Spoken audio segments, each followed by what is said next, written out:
son opositores al gobierno nacional de Brasil. Para la aclaración, por lo que ahora sí van a ver del señor Jaguar.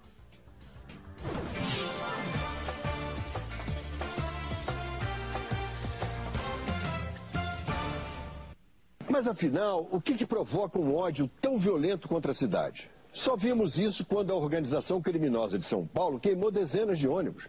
Não pode ser por causa de 20 centavos. A grande maioria dos manifestantes são filhos de classe média, isso é visível. Ali não havia pobres que precisassem daqueles vinténs, não. Os mais pobres ali eram os policiais apedrejados, ameaçados com coquetéis Molotov, que ganham muito mal. No fundo, tudo é uma imensa ignorância política. É burrice misturada a um rancor sem rumo. Há talvez a influência da luta na Turquia, justa e importante, contra o islamismo fanático. Mas aqui se vingam de quê? Esses caras vivem no passado de uma ilusão.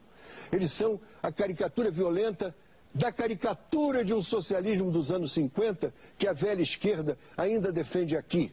Realmente, esses revoltosos de classe média não valem nem 20 centavos.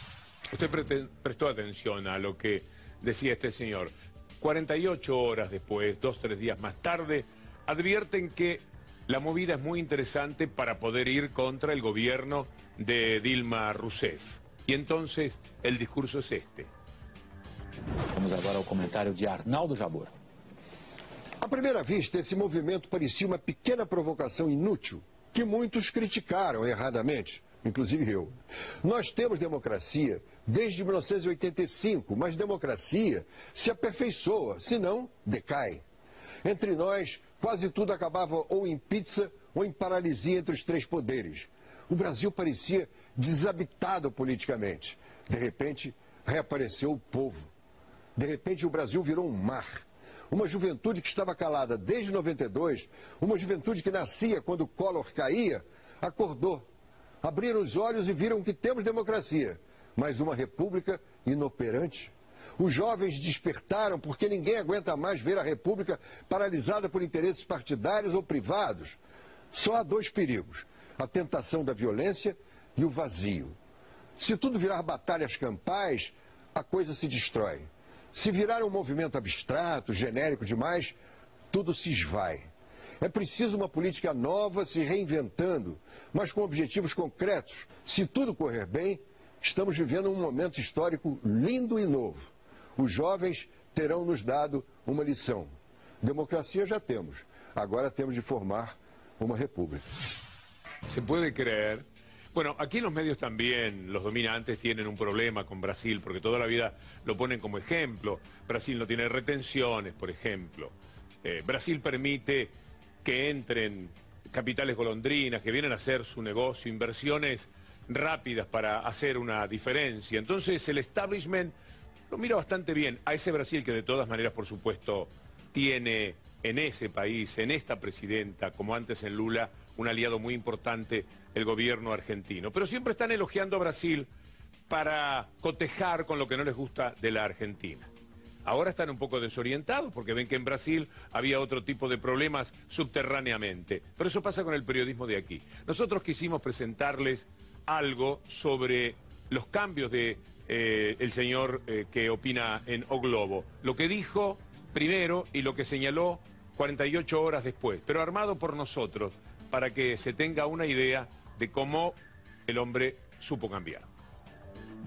A grande maioria dos manifestantes são filhos de classe média, isso é visível. Ali não havia pobres que precisassem daqueles vinténs, não.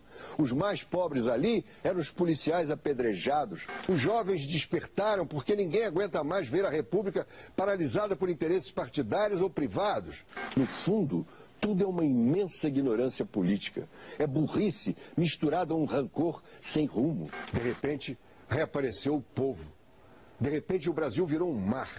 Uma juventude que estava calada desde 92, uma juventude que nascia quando o Collor caía, acordou. Abriram os olhos e viram que temos democracia, mas uma república inoperante. Mas aqui se vingam de quê? Esses caras vivem no passado de uma ilusão. Eles são a caricatura violenta da caricatura de um socialismo dos anos 50 que a velha esquerda ainda defende aqui. Realmente, esses revoltosos de classe média não valem nem 20 centavos. Se tudo correr bem, estamos vivendo um momento histórico lindo e novo. Os jovens terão nos dado uma lição. Democracia já temos. Agora temos de formar uma república. Por esto es que O Globo, bueno, entre otras cosas por esto, merece una repulsa que les ha llegado a las propias veredas de donde tienen sus estudios, y haciendo una transmisión se toparon con esto hace pocos días. A gente agora vai a Brasília, capital federal. A multidão continua ocupando a Marquise, a área em volta do Congresso Nacional, e quem acompanha a manifestação em Brasília é o repórter Marcelo Cosme. Mostra pra gente como é que está a situação aí no Congresso, Marcelo. Maria, os manifestantes continuam quando para o Congresso Nacional, como a gente vê desde cedo, e é claro que também acabou fazendo manifestação. Olha só, eles estão concentrados na chapelaria, que é a parte onde entram os deputados. Às vezes tem corre-corre para cá, corre-corre para lá, mas nesse momento a situação é mais pacífica, apenas um grupo mais isolado que acaba fazendo uma manifestação por aqui. O que a gente tem por parte da PM? A PM disse que são mais ou menos 5.000 pessoas que estão fazendo essa manifestação por aqui. E agora a gente vê como foi ao longo do dia de hoje na reportagem de Lívia Veiga.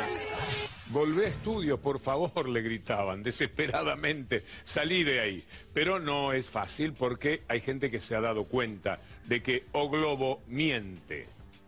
Una frase, una idea que seguramente ustedes conocen y pueden asociar con medios de la Argentina, por ejemplo. A ver cómo lo dicen.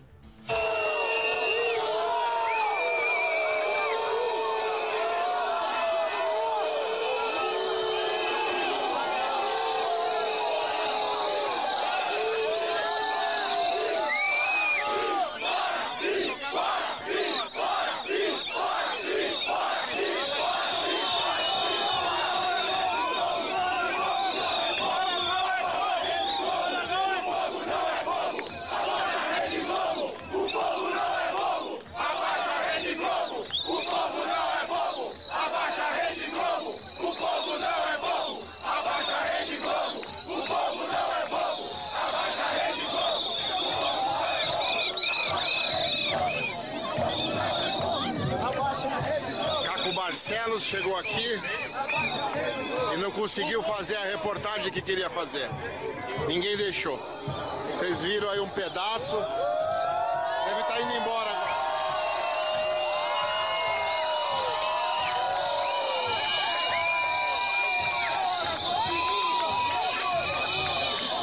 Novos tempos.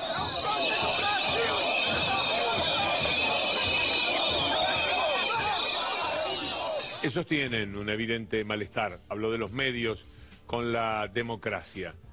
Pero los pueblos también tienen un cierto malestar con los periodismos dominantes de nuestra América Latina y su gran capitán internacional que es la CNN. Vamos a hacer una pausa, Julieta. Sí, es Víctor Hugo, pero antes déjame contarte a vos.